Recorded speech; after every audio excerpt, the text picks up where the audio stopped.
KGF के राज ने दुनिया को हिलाकर रख दिया था। लेकिन क्या रॉकी सचमुच खत्म हो सकता है?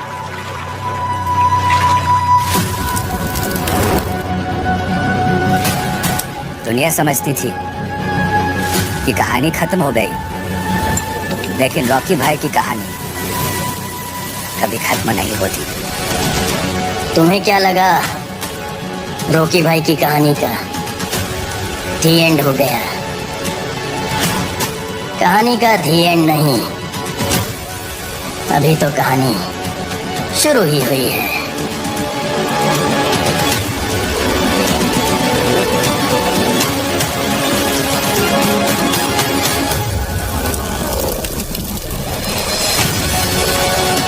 जब काले सोने का राजा लौटेगा तो कहानी का अंत नए युद्ध की शुरुआत से होगा।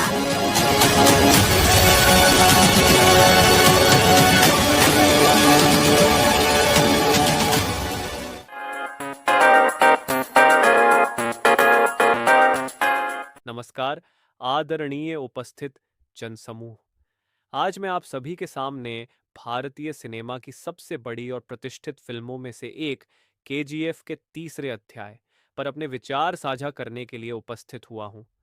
भारतीय सिनेमा का वह नाम है जिसने न केवल देश भर में बल्कि अंतर्राष्ट्रीय स्तर पर भी अपनी गहरी छाप छोड़ी है। इसका पहला और दूसरा अध्याय इतने लोकप्रिय हुए कि अब पूरी दुनिया को तीसरे अध्याय का बेसब्री से इंतजार है। केजीएफ की कहानी सिर्फ एक फिल्म की कहानी नहीं है, बल्कि यह संघर्ष, सत्ता और सपनों की कहानी है। यह हमें 1970 और 80 के दशक के भारत में ले जाती है, जब कोलार गोल्डफील्ड्स केजीएफ का अस्तित्व था। कहानी का मुख्य पात्र रॉकी एक ऐसा व्यक्ति है जिसने गरीबी में जन्म लिया, लेकिन अपने दृढ़ निश्चय और ताकत के दम पर पूरी दुनिया के सामने अपनी पहचान बनाई। रॉकी का किरदार सशक्त, दृढ़ और प्रेरणादायक है।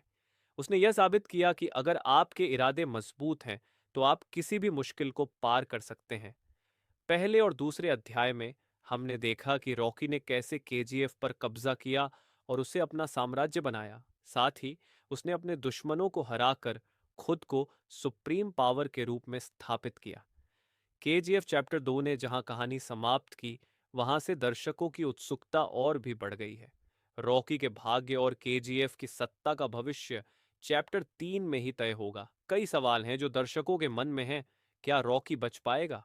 क्या वह अपने साम्राज्य को और बड़ा बनाएगा?